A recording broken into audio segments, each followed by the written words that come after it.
இன்றைக்கி பரபரப்பாக பேசப்படக்கூடிய விஷயம் தமிழ்நாட்டில் என்னவாக இருக்குது அப்படின்னாக்க, நம்ம அண்ணாமலை அவர்களுடைய பதவி, அவரை தூக்கிட்டு நயினார் நாகேந்திரன் அவர்களை பதவிக்கு கொண்டு வருவதற்கான ஒரு பேச்சுவார்த்தை நடந்து கொண்டிருப்பதாக செய்திகள் பரவலாக பேசப்படுது. இன்றைக்கி இருக்கக்கூடிய ட்ரெண்டிங் செய்தியுமே கூட அதுவாகத்தான் இருக்குது. ஏன் இப்போ அண்ணாமலை பாஜக தலைவராக இருந்து போய்விட்டால் என்ன பிரச்சனை ஆக போகுது அப்படின்னாக்க, ஒரு பிரச்சனையும் ஆகாது. ஏன்னா அவங்க ஆட்சியிலையும் கிடையாது, எதிர்கட்சியாகவும் கிடையாது. அவர்கள் வளர்ந்து வரக்கூடிய ஒரு கட்சி.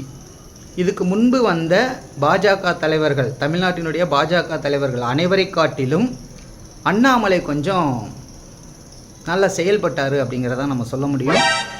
அவர் பேசுவது பூராவுமே பொய்யாக இருந்தாலும், எவ்வளவு கேள்வி கணைகள் தொடுக்கப்பட்டாலும் அனைத்திற்குமே ஆதாரமற்ற பதில்களை கூறி தப்பித்துக் கொள்வதில் அண்ணாமலை போன்ற ஒரு அரசியல்வாதியை நீங்கள் பார்க்கவே முடியாது. அப்படிப்பட்ட ஒரு அரசியல்வாதியே தமிழகத்தில் இல்லாமல் போய்விட்டால் இனி நமக்கு எப்படி கண்டென்ட் கிடைக்கும்? அண்ணாமலை பேசினாலே அதில் இருக்கக்கூடிய உண்மை என்ன பொய் என்னங்கிறத விலக்கி பேசுவதற்கே நூற்றுக்கணக்கான சமூக வலைத்தளங்கள் இருக்குது.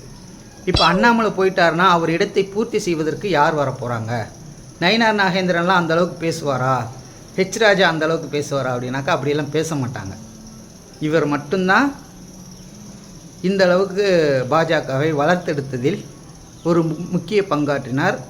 சமூக வலைத்தளங்களை வளர்த்தெடுத்ததிலும் இவருடைய பங்கும் அண்ணன் சீமானுடைய பங்கு மிக அதிகம். இன்றைக்கு இவர்கள் இருவருமே இல்லாமல் போய்விட்டால் சமூக வலைத்தளங்களுக்கு கண்டென்ட் கிடைக்கிறதுல ரொம்ப கஷ்டம். அப்படிங்கிறதுனால தான் அனைத்து வலைத்தளங்களும் இன்றைக்கி அதை ஒரு பெரிய ஒரு விஷயமாக பேசி கொண்டிருக்கிறது. நாமளும் அதற்காகத்தான் அந்த விஷயத்தை பற்றி பேசுகிறோம். மற்றபடி அண்ணாமலை பதவியில் இருந்தாலும் இல்லை என்றாலும் தமிழகத்தில் தாமரை மலரவே மலராது என்பதை தெரிவித்துக்கொண்டு அடுத்த வீடியோவில் சந்திப்போம். இந்த வீடியோ பிடித்திருந்தால் லைக் பண்ணுங்கள், சப்ஸ்கிரைப் பண்ணுங்கள். கருத்துக்கள் இருந்தாக்க கண்டிப்பாக கமெண்ட் பண்ணுங்கள். நன்றி, வணக்கம்.